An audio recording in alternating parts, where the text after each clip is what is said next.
Today is day 16 of letting you pick my meal, and I've got a request to try a full English breakfast. So I messaged the only person that I assumed knew where to get black pudding in Kansas City, my Irish friend Shaun. He told me I could get the black pudding at a local marketplace. Then I asked his advice on how to cook it so I don't get roasted in the comment section, and he said, you know what, why not come by our new place and I'll cook it for you? And there's no way I'm turning that down. So this video really turned into me trying a full Irish breakfast. He took me to Browne's Irish Market in Kansas City where we got all the goods. Side note, Browne's is the oldest Irish business outside of Ireland, and they're celebrating their 135th anniversary this year. So we took back all the food and had to wait for a little bit for the meat to thaw, but then Shaun got to cooking everything. And it has to be Bachelor's baked beans. Irish butter.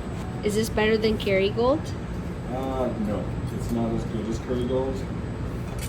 But I thought I had. He started by heating up the beans first and then prepping all the other ingredients like tomato and sausages.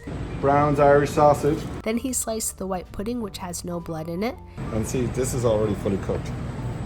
And the black pudding, which does have blood in it. He pulled out the bacon, or rashers as they call it. It's a leaner cut since it's not the pork belly portion. He threw in the sausages first and also prepared a pot of tea. Then he threw in the white and black pudding so it could get a nice cook and sear. My stomach was growling at this point. Shaun said this is something he'd eat once or twice a week back home. I was definitely most curious to see how the black pudding would taste. He cooked the rashers next, and they're not like American bacon where it's cooked to a crisp with all the fat. And last but not least, we're frying up the eggs. Everything was simply cooked, and I couldn't wait for it to be plated.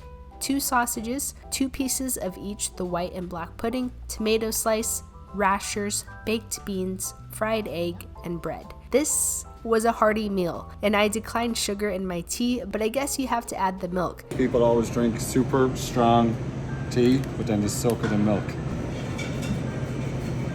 And I thoroughly enjoyed this meal. I was surprised by the texture of the pudding. I mean, it's kind of in the name, but I wasn't expecting the soft bite to it. And the sausages also had a similar texture. Really easy bites, and the black pudding had a slight metallic taste to it, but it wasn't as pronounced as I thought it would be. I finished this meal and went home and took a nap. I gotta be honest, I woke up really thirsty, and I'm pretty sure it's from the sodium content of this meal, but it was worth it. I want to give a big shout out to Shaun for cooking this up for me. He's about to open his new restaurant, so he's been busy prepping the new place every day. Also, I know this wasn't a full English breakfast as requested, but from you English viewers out there, can you let me know what the difference is? Maybe I can try making it at home.